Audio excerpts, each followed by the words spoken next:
reflections on your experiences here at UPS. I always go back to UPS and Puget Sound, Puget Sound.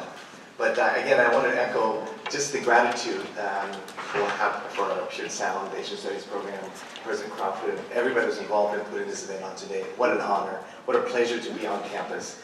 As I was parking my car and walking past the circle right in front of Jones Hall, I was just struck by that same feeling of this is where I want to be at.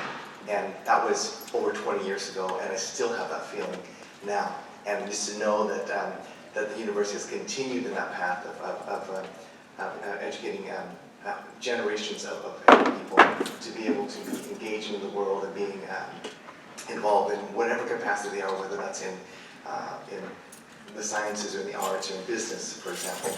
But again, I want to express my gratitude for the university for having this event, and it's so timely because as we look upon all the things that we're going through right now, we need people to be able to understand, have that broad understanding about how we're all interconnected. And so, by way of that, I wanted just to kind of give you just share a little bit about my background and my life story, and with the hopes of people that might be in the audience, students, parents, faculty, anybody that's listening, to maybe there's something that you can connect with in my life story. And I think that that's one of the things that I've discovered in my varied experiences in business and in public service is that connecting through stories and being able to have a shared experience and be able to make that connection, it really has been something that's been profound to me. And as I talk to more and more people, I'm finding that just by the simple act of sharing my experiences, for example, growing up in the restaurant industry where my parents had a small restaurant in town, those are some ways that we can connect. But I just wanted to start, that I graduated in 2001. When I was on campus here, when I was an 8-year-old, the world was changing. We all started to connect to the World Wide Web. We learned how to send and receive email. And unemployment was at an all-time low. This whole new e-commerce economy was just exploding. I think also a few of us in this room could probably remember Y2K and how we needed to be prepared for the end of the world. And in fact, my parents insisted that I delay my study abroad overseas just to make sure that when all the computers shut down at the stroke of midnight on New Year's Day, that we'd be on this side in this country. So just not to be plunged into complete darkness. But of course, hindsight though, it was nonsense. But in any case, I did go to Hong Kong. I think it was like the first week in January after into the new millennium. And so, and since that time, a lot has happened. Lots has happened. A little bit about my background. I come from a large family.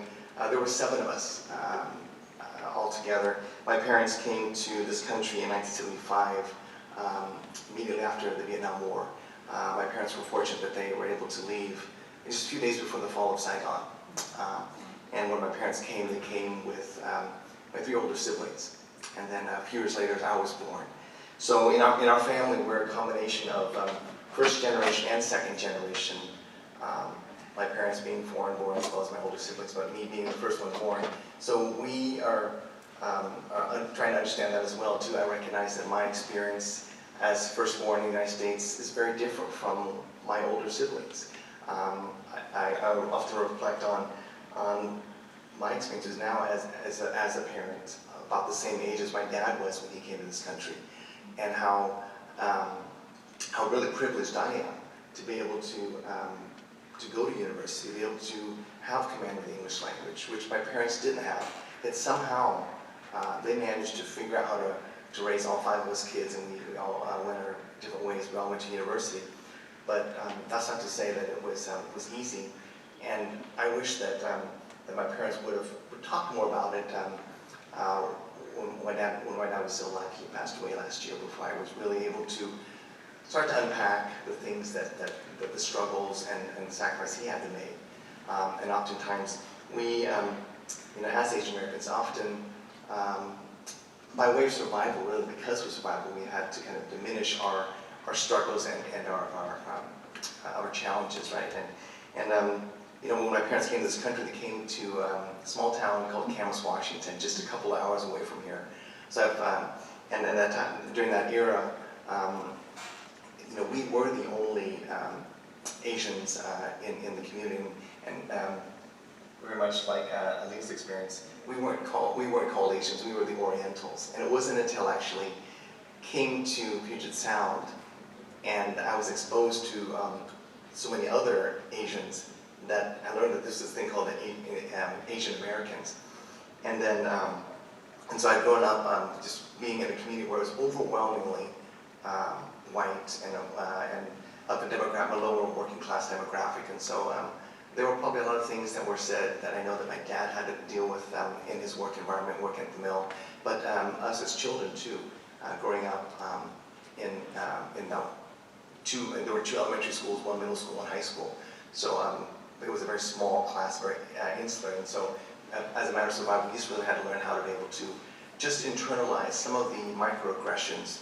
Microaggressions was a new term that I've only recently learned, and recently for a lot of us growing up in that era, it was just a fact of life. It's something that you just had to adopt American names, drop the accent, and become as American as quickly as possible, surely just to survive. And so those are things that I'm so thankful that this next generation, my children, the young people in this room, that you were able to be able to more freely express our identity and be able to explore identities in a way that is much more free than it was back then. But we still got a long ways to go. I think that as Leah had discussed, you know, we have a long history, and it's going to take a long history to a lot of time to be able to unpack that. But I think that one of the things that I'm hoping that through some of the experiences that we're sharing today is encouraging our current generations, but also our future generations,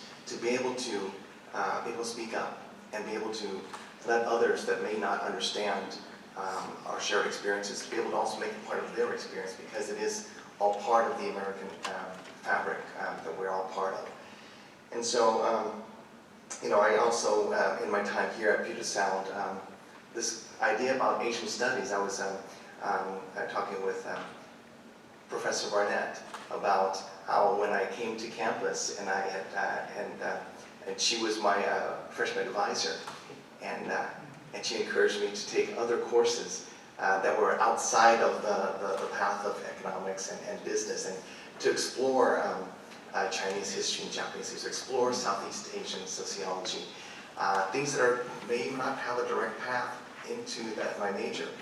But I am so thankful that we did that, because it really opened up my eyes to be able to understand how to think critically and understand, to create that empathy, because when we understand the origins of conflict and the history of our differences, it allows us to be able to work towards reconciling and coming up with solutions that benefit all of us. And so, you know, I also just think a lot about too my experiences as you know, as a student, and how I came to this campus thinking that I had a very clear path about I wanted to study business, I wanted to get into the jet set, and quite frankly, in my senior year, everything was going to plan. I had been recruited by a Big 5 consulting firm, and I had gotten my job offer, and I was on that path. But that was the spring of 2001, and then the plan is to take the summer off and start work in the fall of 2001. But 9/11, 2001 changed everything. And then I found myself, what to do next? And I think about that, and I think it was, of course, when you're in the midst of things, you just react, and you just you know, go the path that you think is going to be right, but you really have no context. And so, but I think back and reflect back on my experiences of that time when there was a lot of turmoil. The nation was going through a time of turmoil. My plans as a young person had been completely uprooted. Not very different from the plans that my parents had when they were young people and when they were parents as well too. And so as we go through life and we experience crisis, we experience disruptions to our plans, I've come to realize that those are all meant to be. And it was never meant to be that I went to go to work for a Big Five consulting firm. And to be frank, I've never actually worked for anybody at this point in my life. I've only worked for myself, and I always thought that was a temporary thing. But that also gave way to some of the work I'm doing now. I've found that working in the restaurant industry, working in the food industry, that food is such a connector. And in so many cultures across the world, food is what we talk about first. We often ask, how are you? Have you eaten yet?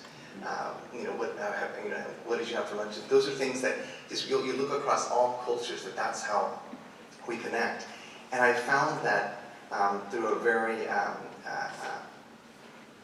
a very basic human need level, we connect that way, and that's led me to be able to connect with people in the public policy world that I would never think to be connected with.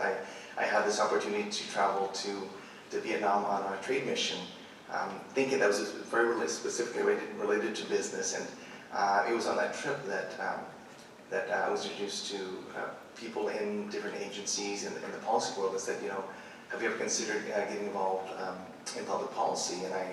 And my answer was surely not, because I didn't study law, I didn't study political science, I don't know anything about public policy. But the person I was talking to says, that doesn't matter. What matters is you have lived experience. And that's what we need in government, that's what we need in leadership. And you bring that, and you represent a part of the population that has not had their voice represented before. And so what I'm trying to do is I'm trying to make that connection for our young people for you to understand that, never in a million years would I thought that I would actually be going to the state legislature, let alone the city council.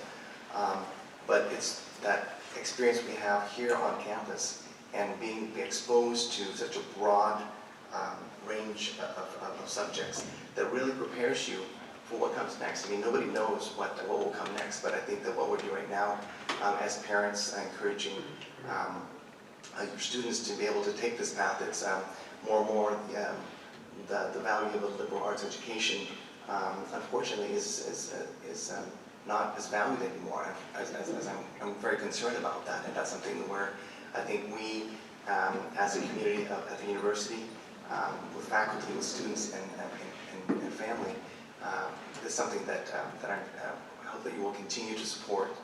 And again, it's just one of those things that I think it really will benefit all of us when we have a citizenry that is equipped with critical thinking skills, equipped with knowledge, broad-based knowledge that can really lead to that empathy that drives that change that we want to see in our communities. I'm starting to ramble on things, but I wanted just to kind of just plant some of those seeds. And as we discuss in the Q&A, and as our young people are listening, that hopefully that helps to kind of conjure some more thought and provoke some some challenges to your own self and to your own way of thinking about things. And so, again, I just wanted to wrap up my comments there and just to encourage. Again, I find myself just connecting so much with our young people because I know 20 years ago I was on a very different path, but I look back now, it's really because of my time here, the formative years, beginning as an 18-year-old on campus here. So again, you're in a wonderful place, and I hope that you'll take advantage of all the resources you have around you.